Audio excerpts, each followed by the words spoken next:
오늘은 마태복음 강의 5번째 시간으로 진짜 그리고 성령님의 역사, 진짜 그리고 성령님의 역사라는 제목을 가지고 하나님 말씀 전하겠습니다.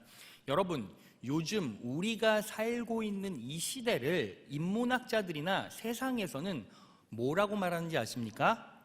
바로 포스트 모더니즘 시대라고 말해요. 그것에 대한 정의를 볼까요?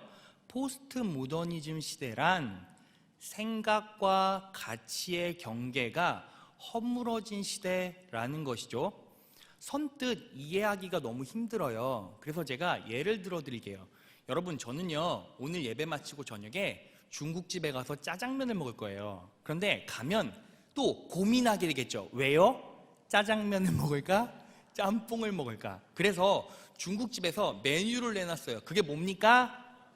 짬짜면. 아시네요. 자, 저기 보면 짬짜면이 나와 있어요. 그런데 요즘 신세대들, 요즘 젊은이들은 저걸 먹지 않아요. 새로운 짬짜면을 먹는데요. 자, 보여주세요. 이게 뭐냐면 한 그릇 안에 짜장면과 짬뽕이 같이 공존하고 있어요. 그런데 중간에 경계가 허물어졌죠. 그래서 요걸 막 비벼서 먹는데요. 그러면 제가 여러분들께 여쭤볼게요. 이게 짜장면일까요? 짬뽕일까요? 짜장면이요? 아니잖아요. 자, 짜장면이라고 말할 수도 없고 짬뽕이라고 말할 수도 없고 기존에 우리가 먹던 짬짜면도 아니에요. 뭔가 정의를 내릴 수가 없죠. 그런데 포스트 모더니즘 시대 정신이 뭐냐면 이런 거예요. 정의할 수 없으니까 그냥 이것을 인정해주고 받아주자. 이게 포스트 모더니즘의 사고방식이라는 거예요. 자, 사진 하나 더 보여주세요. 여러분, 지금 저게 침대입니까? 소파입니까? 침대도 아니고 소파도 아니에요. 그런데 침대가 아니라고 말할 수도 없고 소파가 아니라고 말할 수도 없죠. 그러니까 이게 뭐라고 정의할 수가 없어요. 그런데 이걸 정의하지 말고 뭐 하자고요? 그냥 받아주고 인정해주자. 이게 뭐다? 포스트 모더니즘의 사고방식이라는 거예요. 그런데 이러한 시대 정신은 어쩌면 큰 장점이 있는 것 같이 느껴지지만 여러 생각이 공존하고 모든 생각들을 전부 다 받아주고 인정해주니까 장점이 많은 것 같지만 그 안에는 치명적인 약점과 사단의 모략, 전략이 있어요. 그게 뭔지 아십니까? 바로 진리와 비진리의 경계가 허물어졌다는 거예요. 진짜와 가짜의 구분이 없어요. 왜냐하면 모든 걸 인정하고 받아주잖아요.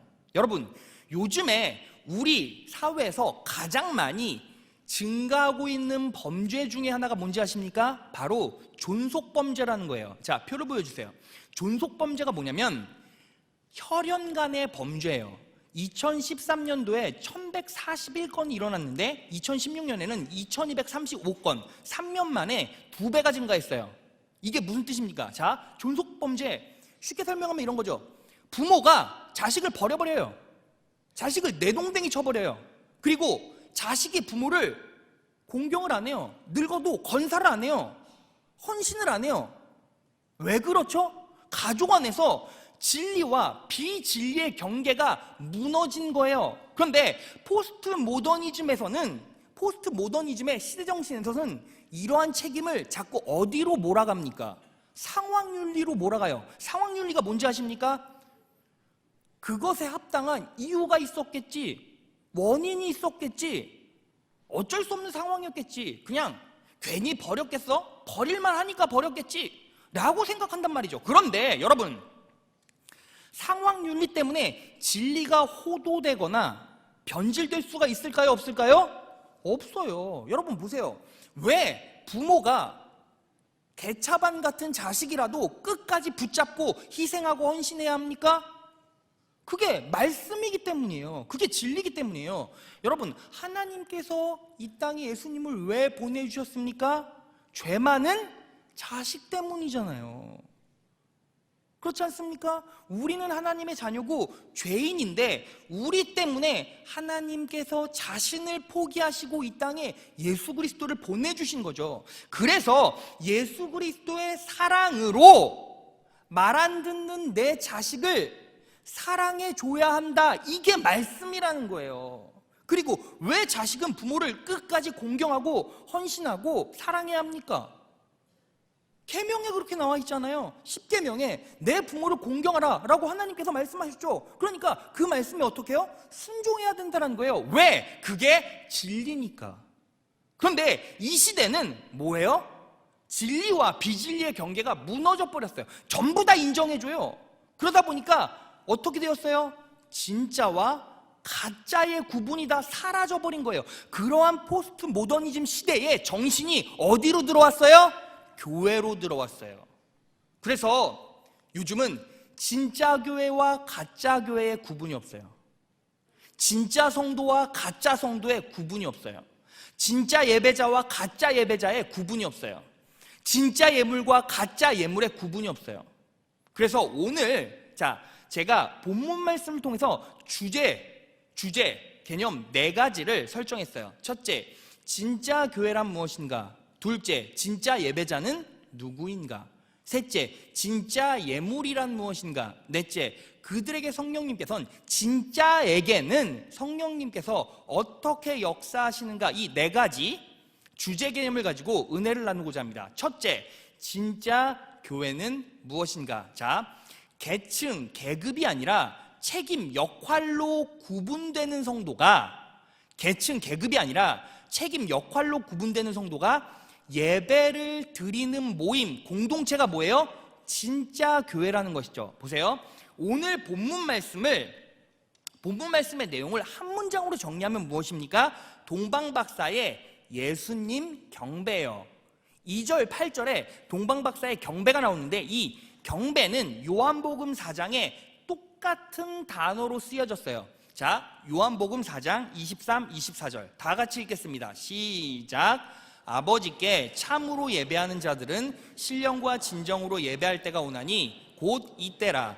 아버지께서는 이렇게 자기에게 예배하는 자들을 찾으시느니라. 24절 시작.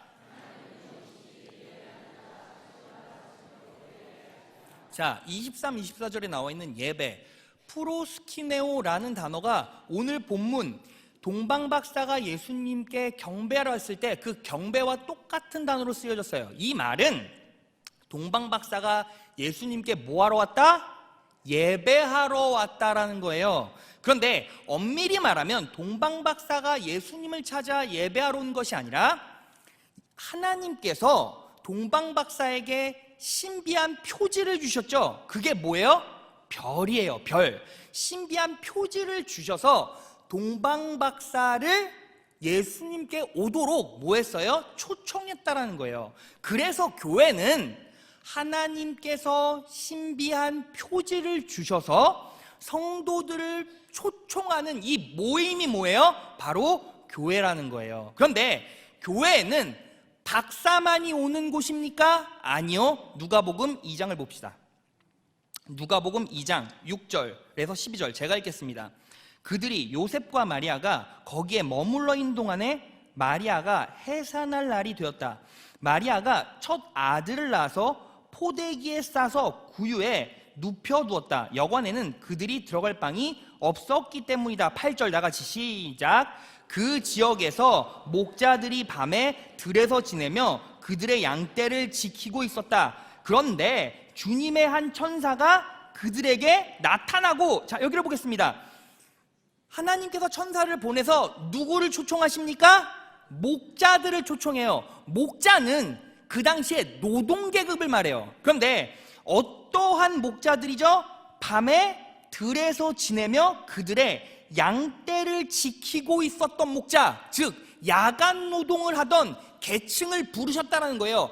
당시에 목자들, 노동계급 중에서도 야간 노동을 하는 사람들은 극빈하고 가장 열악한 환경에서 극한의 노동을 하는 계층이었죠. 그런 사람을 하나님께서 교회로 초청하셨다는 거예요. 그래서 교회는 어떤 사람들이 공존합니까? 가장 밑바닥에서 나라의 근간이 되는 노동계층과 노동계층으로부터 시작해서 어디까지? 박사, 식자층, 엘리트 계층까지 다양하게 공존하는데 어떠한 명분으로 모입니까? 바로 예수 그리스도의 자녀, 예수 그리스도의 피로 묶인 그 자녀들이 한 곳에 모이는 곳이 뭐예요? 교회라는 거예요. 그래서 그 교회는 어떤 곳입니까? 형제, 자매, 예수 그리스도라는 예수 그리스도의 피로 묶인 형제, 자매가 묶인 곳이 뭐예요? 교회라는 곳이죠. 믿으십니까? 그래서 교회 안에는 형제, 자매만 있을 뿐 계급과 계층은 없다라는 거예요. 그런데 성도들이 이렇게 물어봐요. 목사님, 교회에 계급 있잖아요. 계층 있잖아요. 그게 뭐예요?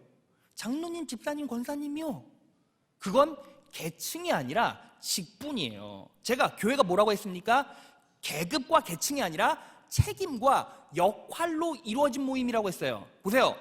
장로님, 권사님, 집사님은 교회에서 신앙생활하면서 훨씬 더 성숙된 자리에 있는 분들이에요. 더 깊이 알고 성숙한 분이기 때문에 더 많은 책임과 역할을 부여받았다라는 것이죠.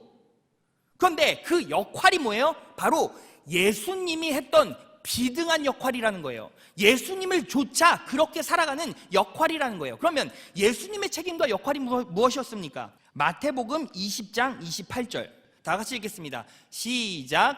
인자가 온 것은 섬김을 받으려 함이 아니라 도리어 섬기려 하고 자기의 목숨을 많은 사람의 대속물로 주려 함이라. 자, 보세요. 예수님께서 이 땅에 오신 목적이 뭐예요?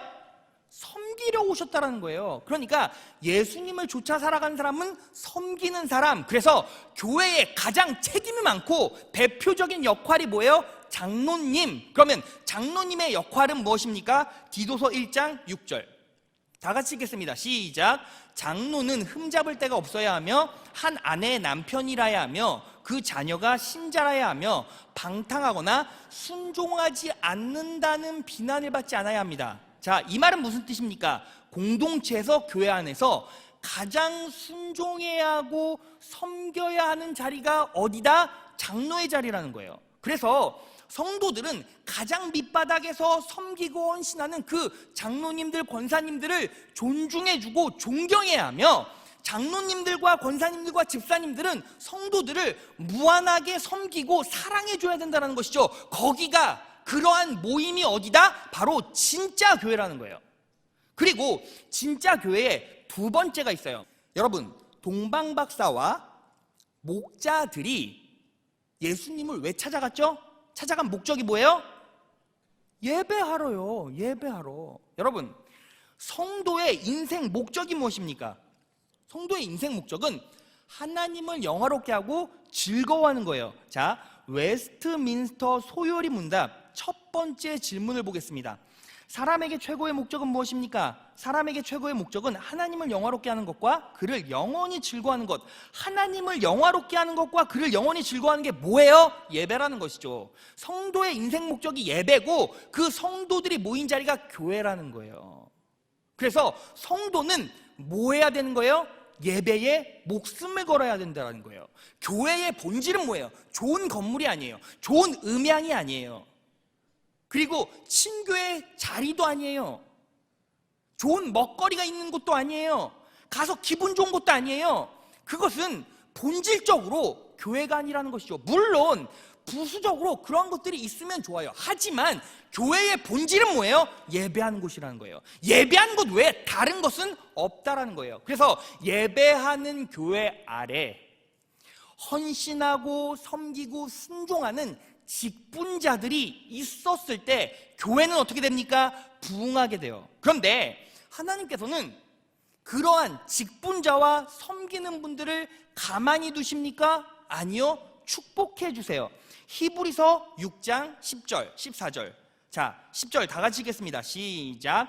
하나님은 공정하셔서 여러분이 이미 성도를 도왔고 지금도 계속 도우면서 보여준 여러분의 행위와 사랑을 결코 잊지 않으십니다. 14절. 내가 너에게 한없는 복을 주어 내 후손이 크게 번성하게 하겠다 라고 아브라함의 축복을 교회의 헌신자 직분자에게 약속하셨다는 거예요. 그러므로 교회의 헌신자 직분자들은 교회 안에서 자기의 인정 욕구를 펼쳐내거나 공로주의를 따라가서는 안 돼요. 왜? 하나님께서 이미 축복해 주셨고 해주시고 계시고 해주실 것이기 때문이에요. 이미 축복을 약속해 주셨어요. 그들의 인생은 하나님께서 부욕해 주시고 충만케 해 주실 거예요. 믿으십니까? 그래서 교회 안에는 뭐예요? 자기 자랑이 없어야 한다는 거예요. 그래서 교회 안에는 예배가 1차 목적, 그리고 섬김과 헌신이 있는 사람들이 예수 그리스도의 사랑으로 하나 된 공동체, 이게 뭐예요? 진짜 교회라는 거죠. 믿으십니까? 자, 둘째, 진짜 예배자란 누구인가? 자, 오늘 본문 말씀을 보면 세 부류의 사람이 나와요. 헤롯 왕, 대제사장과 서기관, 동방 박사.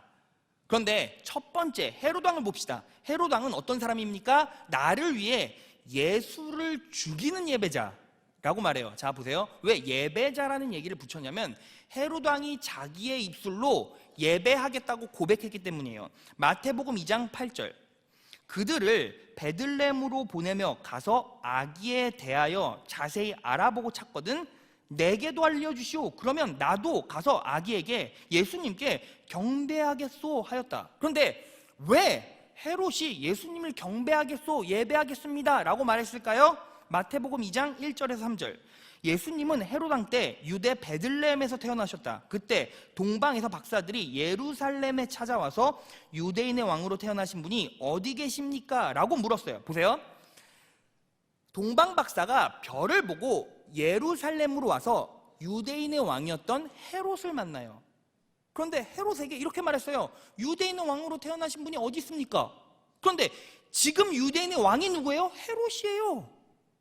자기가 왕인데 유대인이 왕으로 태어나신 분이 어디 계시냐니요?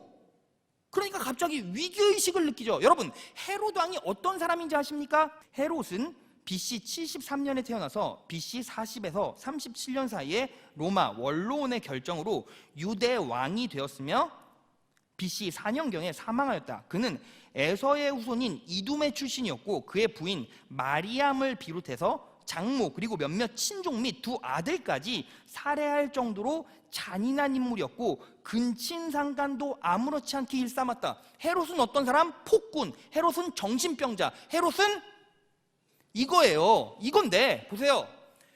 헤롯이 내가 유대인의 왕인데 동방 박사가 와서 왕이 어딨니요? 그러니까 어땠겠어요? 기분이 좋았겠어요? 아니요. 예수를 죽여버리자라고 생각했겠죠. 그러면 예수를 죽이려면 어떻게 해요? 예수를 찾아야겠죠. 그래서 동방 박사에게 이렇게 말해요. 베들레헴에 가서 예수님을 찾으면 나에게 얘기해라. 그러면 내가 가서 경배하겠다라고 거짓을 말한 거예요. 즉 헤롯은 자기의 왕권을 위해서 예수를 죽이는 예배자였다라는 것이죠. 자, 그러한 예배자가 나와 있어요. 두 번째, 대제사장과 서기관. 다 알고 있지만 예수가 없는 예배자라는 거예요. 보세요. 동방 박사가 헤롯을 찾아와서 유대인의 왕이 어디 있습니까? 라고 묻자 헤롯 왕이 어떻게 합니까? 바로 대제사장과 서기관을 불러요. 그래서 유대인의 왕이 어디 있습니까? 예수가 어디서 태어납니까? 라고 물었더니 그 대제사장과 서기관이 뭐라고 대답합니까? 마태복음 2장 4절에서 6절. 왕이 모든 대제사장과 백성의 서기관들을 모아 그리스도가 어디서 나겠느뇨? 라고 물으니 5절 다 같이 시작. 가로되 유대 베들레헴이오니 이는 선지자로 이렇게 기록된 바 또 유대 땅 베들레헴아 너는 유대 고을 중에 가장 작지 아니하도다. 내게서 한 다스리는 자가 나와서 내 백성 이스라엘의 목자가 되리라 하였음이니라. 미가서 5장 2절에 구약에 이미 예언되어 있었던 것들을 알고 있었고 찾아서 대제사장과 서기관이 헤롯 왕에게 얘기를 했다라는 거예요. 그런데 보세요. 당시 성경은 이렇게 단권으로 된 게 아니에요. 자, 쿰란 사본을 보여주세요. 이렇게 커다란 파피루스에 글을 적었어요. 그런데 여러분, 구약이 39권이잖아요. 그러면 39개, 이사야, 예레미야 같은 거는 아주 길잖아요. 시편 아주 길잖아요. 그래서 두루마리가 수십 개였어요. 그런데 이 대제사장과 서기관은 헤롯 왕이 말하자마자 바로 어떻게 해요? 툭 튀어나와서 미가서 5장 2절에 예수께서 베들레헴에서 태어날 것입니다 라는 것을 예견해서 말했다라는 것이죠. 그 얘기는 대제사장과 서기관은 이미 성경에 정통했다, 정통하지 않았다? 정통했다라는 거예요.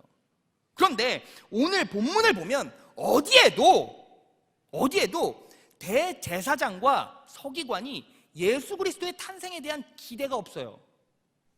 그를 예배하겠다라는 것도 없어요. 그리고 그에 대한 희망이나 소망이나 갈망, 기대감이 전혀 없어요. 그런데 왜 예배자라고 했을까요? 대제사장의 직업이 뭐예요? 예배하는 자예요. 그러니까 대제사장과 서기관은 다 알고 있지만 그 10년 가운데 뭐가 없어요? 예수가 없던 예배자였다는 것이죠. 그리고 마지막 동방박사를 봅시다. 동방박사는 누구만 있어요? 예수만 있는 예배자였다는 거예요. 오늘 본문 말씀 2장 1절을 보면 박사들이 헤롯 왕 때에 예수께서 유대 베들레헴에서 나심에 어디로부터 왔어요? 어디로부터 왔어요? 동방으로부터 왔어요. 당시 동방은 페르시아, 이란이었어요. 이란에서부터 베들레헴까지 동방박사가 왔다라는 거예요. 지도 보여주세요. 보세요. 이란에서 베들레헴까지 2264km예요. 낙타 타고 따그닥 하고 오면 3개월이 걸리고 뛰어오면 4개월 걸려요. 그런데 동방박사는 예배 한번 드리기 위해서 3개월에서 4개월을 왔다라는 거예요. 그러면 오는 기간에 많은 환경의 악조건이 있었겠죠. 사막을 건너고 목초지를 지나면서 힘든 일들이 많았을 거예요. 그런데 누구 하나 바라보고 온 거예요? 예수 하나만을 바라보고 왔다라는 거예요. 그러니까 동방박사는 자기의 예배 목적 가운데 누구만 남아있어요? 예수만 남아있던 예배자였다라는 것이죠. 그러면 정리해 볼까요? 나는 어떤 예배자입니까? 자, 정리해 볼게요. 교회의 면면을 보면 성도들이 이런 성도들이 있어요. 나를 위해, 내가 세상의 왕됨을 위해 예수를 죽이는 예배자가 있어요. 이런 예배자는 어떤 예배자입니까? 예수님이 안중에 없어요. 그냥 예수님을 이용해버리고 싶어요. 그냥 이용해버리고 싶은 욕구와 갈망으로 신앙생활해요. 그냥 교회는 나오죠. 예배하겠다고 얘기를 해요. 그런데 그 안에는 전혀 예수가 살아계시지 않아요. 그냥 죽여버렸어요. 아무것도 없어요. 자기의 갈망과 자기의 어떤 성취 욕구, 자기의 만족을 위해서만 예배하는 거예요. 그런데 두 번째, 다 알고 있지만 예수가 없는 예배자. 이 시대를 살아가는 크리스찬들 중에 가장 많은 부류죠. 뭐예요? 다 알아요.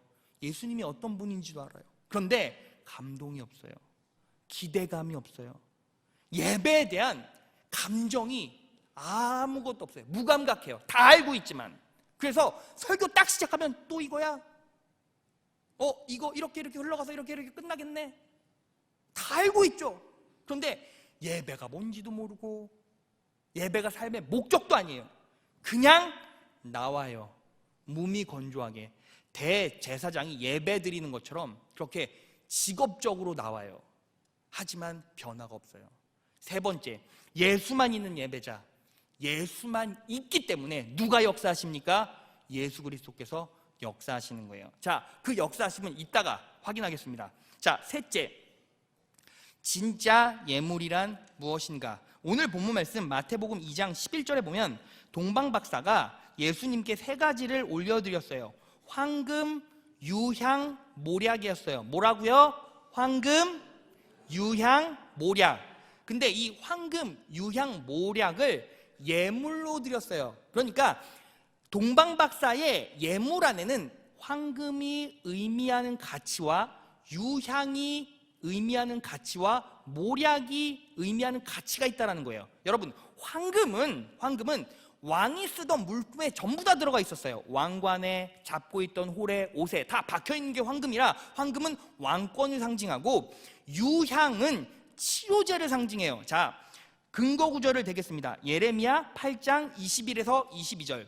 나의 백성, 나의 딸이 채찍을 맞아 상하였기 때문에 내 마음도 상처를 입는구나. 슬픔과 공포가 나를 사로잡는구나. 길라새는 유향이 떨어졌느냐? 그곳에는 의사가 하나도 없느냐? 어찌하여 나의 백성, 나의 딸의 병이 낫지 않는 것일까? 자, 유향이 상징하는 바는 뭐라고요? 치료제라는 거예요. 그리고 모략은 당시 식체가 썩지 않기 위해서 방부제로 바르던 게 뭐였어요? 모략이었어요. 그래서 황금이 상징하는 것 왕권, 유향이 상징하는 것 치료제, 모략이 상징하는 건 방부제라는 거예요. 그래서 동방박사가 예수님께 올려드린 예물 안에는 뭐가 있었습니까? 소유권, 변화의 주체에 대한 고백, 그리고 영혼의 능력에 대한 고백이 녹여져 있었다는 거예요. 보세요, 여러분, 우리가 하나님께 예물을 올려드려요. 그런데 예물을 올려드릴 때 어떤 마음이 훅 생기죠? 아까워요. 진짜 아까웠어요. 왜 아까울까요? 그 물질이 내 거라고 생각해서 그래요. 내 거. 그런데 여러분, 우리의 소유는 내게 하나도 없어요. 전부 다 누구 거예요? 하나님 거예요. 하나님께서 우리에게 전부 다 주셨어요. 그런데 주신 것의 일부를 드리는 거예요. 뭘 담아서? 하나님, 이 예물 안에는 내 소유가 아니라 하나님께서 이 예물의 모든 소유권자이십니다 라는 신앙 고백이 들어있어야 한다는 거예요. 그게 완권, 소유권이 깃들어진 예물이라는 거예요. 그리고 우리는 물질을 가지고 무엇을 도모할 수 있다고 믿어요? 회복과 변화를 할 수 있다고 믿어요. 돈이면 다 치료가 되고 다 변화시킬 수 있다고 믿죠. 그런데 유향을 올려드렸다는 건 뭐예요? 내 삶의 변화의 주체가 이 물질이 아니라 뭐다? 하나님이십니다 라는 고백이 유향에 들어가 있다는 거예요. 모략은 뭐가 들어가 있죠? 나를 썩지 않게 만드는 능력이 누구에게 있습니까? 이 물질이 아니라 하나님께 있습니다 라는 신앙 고백이 들어가 있다는 거예요. 그래서 여러분, 헌금, 예물은 내가 하나님께 얼마를 드려야 돼, 이게 본질적인 가치가 아니에요. 그 예물 안에 내 삶의 소유권자가 하나님이십니다. 내 삶의 변화의 주체가 하나님이십니다. 나를 썩지 않게 만들고 나를 영원으로 이끄실 그분이 성령님이십니다 라는 신앙 고백이 내 예물 안에 들어가 있어야 하는 거예요. 그게 진정한 예물이죠. 그게 과부의 두렙돈 같은 돈이라는 거예요. 그럴 때 하나님께서 그 사람에게 역사하신다는 것이죠. 우리는 얼마를 낼까에 고민하지 마시고요, 어떻게 합니까? 내 예물 가운데 그 신앙 고백이 진심으로 서려져 있는가, 이걸 여러분들이 확인하셔야 된다는 거예요. 그게 진짜 예물이라는 것이죠. 그렇게 진짜 교회, 진짜 예물을 올려드리고 진짜 예배하는 예배자들에게 하나님께서 어떻게 역사하십니까? 넷째, 그들에게 성령님께서는 어떻게 역사하시는가요? 보세요, 이해 잘 하셔야 돼요. 우리는 오늘 본문을 읽으면서 하나의 의심을 품어야 돼요. 보세요, 여러분, 우리는 흔히 일반적으로 동방박사가 뭘 보고 예수님 찾았다고 생각해요? 별을 보고 찾았다고 생각해요. 그런데 그 말이 맞습니까? 그 말이 맞지 않아요. 바로 별을 보고 찾아간 게 아니라 말씀의 진리가 동방박사를 베들레헴으로 인도했어요. 자, 보세요, 마태복음 2장 1절에서 2절. 헤롯 왕 때에 예수께서 유대 베들레헴에 나심에, 예수님께서 베들레헴에 나셨어요. 그런데 동방으로부터 박사들이 예루살렘에 이르러 말하되 유대 왕으로 나신 이가 어디 계시뇨? 우리가 동방에서 그의 별을 보고 어디로 왔어요? 어디로 왔어요? 예루살렘으로 왔어요. 보세요, 여러분, 상식적으로 생각하면 예수님께서 베들레헴으로 탄생하셨으니까 별을 보고 어디로 가야 돼요? 베들레헴으로 가야 되는데 어디로 갔어요? 예루살렘으로 갔어요. 여러분, 이것은 정확하게 묵상해 보면 이런 결론이 나요. 사실은 별은 계속 베들레헴으로 인도하고 있었어요. 그런데 동방박사들이 어떤 사람들이에요? 식자층, 아주 똑똑한 사람들이에요. 당시 자연과학, 천문학에 능통한 자였어요. 그래서 그들은 딱 별을 보고 예수님께서 탄생하셨네 라고 생각을 하고 어디로 가야 된다고 생각했어요? 보세요. 예수님이 유대인의 왕으로 나셨죠? 그러니까 유대의 수도 헤롯이 있는 곳, 왕이 있는 곳으로 가야 된다고 생각했어요. 왜? 유대인의 왕은 왕의 자손으로 나타날 것이다 라고 생각했겠죠. 그렇지 않습니까? 왕이 태어났는데 왕이 평민으로 낳겠습니까? 당신은 세습했는데? 그러니까 유대인의 왕이 태어났네? 그러니까 유대인의 왕이 있는 예루살렘 수도로 가야겠다 하고 어디로 간 거예요? 예루살렘으로 간 거예요. 근데 예루살렘으로 갔을 때 누가 동방박사의 행로를 교정해줘요? 제사장과 서기관이 말한 미가서 5장 2절의 말씀이 동방박사를 교정해서 어디로 보냅니까? 베들레헴으로 보내요. 마태복음 2장 5절 8절. 헤롯 왕은 대제사장들과 율법학자들을 다 모아놓고 그리스도가 어디서 난다고 하였소? 하고 물었다. 그러자 그들이 유대 베들레헴입니다. 그것은 예언서에 이와 같이 쓰여있기 때문입니다. 그들을 베들레헴으로 보내며, 자, 동방박사들이 뭐 보고 베들레헴으로 갔어요? 예언서에 나와 있는 말씀을 보고 베들레헴으로 간 거예요. 그런데 베들레헴으로 갔을 때 딱 어떤 일이 생깁니까? 보세요, 여러분. 베들레헴으로 갔어요. 그러면 베들레헴 안에서 어떤 집인지 어떻게 알아? 알 수가 없잖아요. 그런데 그때 갑자기 문득 뭐가 생각났어요? 우리가 별 따라왔지. 자, 마태복음 2장 9절. 박사들이 왕의 말을 듣고 갈새 동방에서 보던 그 별이 문득 앞서 인도하다가, 이 말은 무슨 뜻이냐면 별은 계속해서 베들레헴으로 인도했는데 동방박사가 자신의 지식과 자신의 의지로 예루살렘으로 갔다가 말씀으로 교정받고 베들레헴으로 가서 다시 별의 인도를 받고 어디로 갔다? 예수님의 탄생지로 갔다라는 거예요. 그리고 예배를 드린 후에 헤롯의 모략과 전략을 알고 누가 가르쳐 주세요? 마태복음 2장 10절. 다 같이 읽겠습니다. 시작. 꿈에 헤롯에게로 돌아가지 말라. 지시하심을 받아 다른 길로 고국에 돌아가니라. 이렇게 된 거예요. 자, 그래서 성령의 역사하심을 정리해 보겠습니다. 마태복음 2장 2절을 보면 처음에 별이 딱 튀어나와요. 예수님의 탄생을 예표하고 있었고 베들레헴으로 인도했죠. 그런데 박사들은 자신의 지식과 의지로 예루살렘으로 가요. 그랬다가 말씀의 인도하심을 받아 다시 베들레헴으로 가고 베들레헴에서 별의 인도를 받아 예수님께로 간 거예요. 그리고 예수님을 만나고 나서 예배하고 난 뒤에 성령 하나님의 인도하심을 받아 어떻게 해요? 헤롯 왕에게 가지 않고 고국으로 들어갔다라는 거예요. 자, 이게 무슨 성령 하나님의 역사입니까? 보세요. 여러분, 인생 승리의 관건이 무엇인지 아십니까? 여러분들이 탁월한 삶을 살기 원하십니까? 원하시는 분 아멘? 그러면 가장 중요한 게 무엇입니까? 선택이에요. 여러분, 이런 후회해 보신 적 있어요? 그때 그 선택하지 말걸, 그때 그 사업 하지 말걸, 그때 그 장사 하지 말걸, 그때 거기 없을걸, 거기에 가지 말걸. 그런데 선택해서 무너진 때가 있어요, 없어요? 너무나 많아요. 그런데 어떤 자들, 동방박사와 같은 예배자들은 어떻게 해요? 내가 내 의지로 실수를 하고 잘못된 선택을 했다 할지라도 누가 교정해 주세요? 말씀이 교정해 주세요. 여러분, 오늘 본문 말씀에 나와 있는 성령 하나님의 역사는 세 가지로 나와요.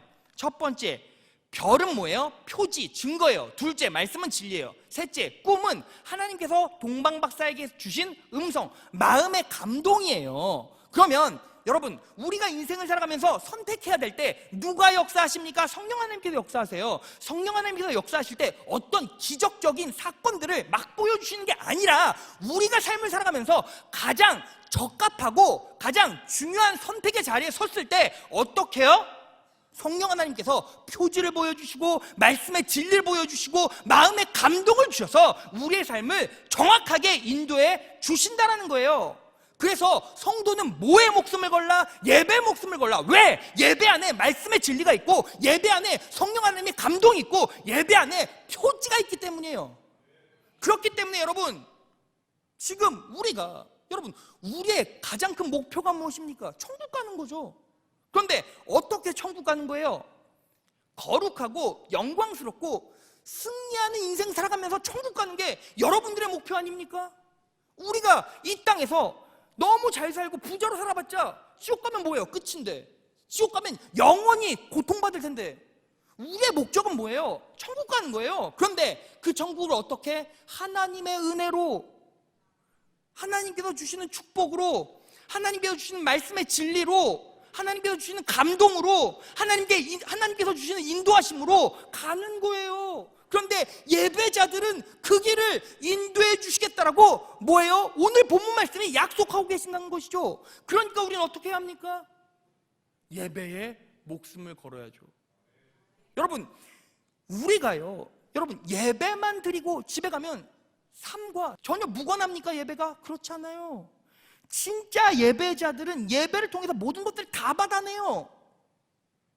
여러분, 제가요 정말 놀라운 사실을 깨달았어요. 제가 유학 시절에 한 교회 갔는데 그 교회 목사님이 이런 얘기를 하세요. 성령의 역사는 다 끝났대요. 그냥 말씀의 지침만 바라보며 살래요. 그 말이 맞습니까? 절대 맞지 않아요. 성령 하나님께서는 어제도 지금도 그리고 앞으로도 계속 역사하세요. 믿으십니까? 그런데 왜 우리는 성령의 역사를 체험하지 못하고 맛보지 못하고 살죠? 성령 하나님께서 역사하시는 대상이 누구예요? 진짜 예배자. 그러면 내 삶에서 기적적인 체험과 은혜와 성령 하나님께서 주시는 감동을 맛보고 있지 않다면 나는 진짜다 가짜다? 너무 안타깝죠. 여러분, 지금부터 변하시면 돼요. 믿으십니까? 지금부터 고백하시면 돼요. 믿으십니까? 건강한 교회를 이루세요. 자, 여러분들이 교회입니다. 믿으십니까? 여러분들이 영적으로 성숙해지고 건강해지면 교회는 부흥됩니다. 믿으십니까? 여러분들이 부흥되면 가정이 부흥됩니다. 믿으십니까? 여러분들이 부흥되면 직장이 부흥됩니다. 믿으십니까? 여러분들이 말씀에 의지해서 살면 여러분들의 인생을 성령 하나님께서 책임져 주십니다. 믿으십니까? 그것 가지고 살아가는 거예요. 그럴 때 우리의 삶에 뭐가 나타납니까? 기적이 나타나고 표적이 나타나고 성령 하나님의 감동이 매일매일 여러분들을 감싸고 휘감는 인생을 살아가는 거예요. 여러분들의 삶을 덮는 인생을 살아가는 거예요.